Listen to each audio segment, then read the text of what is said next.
The Story of the Otters and the Fox. Long time ago in a forest, Mr. and Mrs. Fox lived a happy life. One day, Mrs. Fox said to her husband, "I would love to eat some fresh fish today."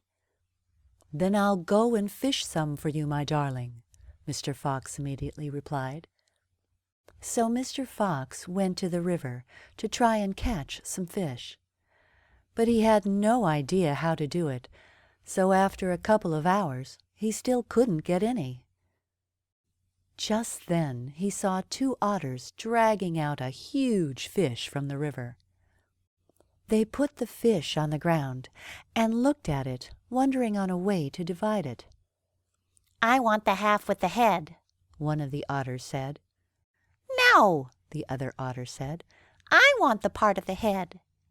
and they started to fight.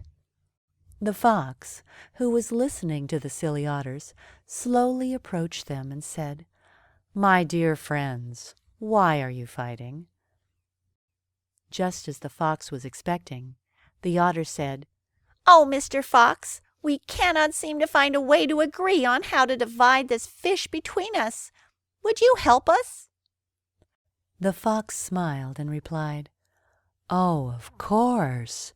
Nothing would make me happier. I'll do my best to be fair." The cunning fox cut off the head and gave it to the first otter. Then he cut off the tail and gave it to the second otter. The otters looked at the body of the fish that stood on the floor and asked, "Now, how do you think we should divide the body, Mr. Fox?" "Divide the body?" the fox replied. "That is my payment for helping you." And he headed home with the best part of the fish. The poor otters just stood there wondering that if they had reached an agreement between themselves, they would not have been tricked by the fox. They shook hands and promised never to make the same mistake again. The end.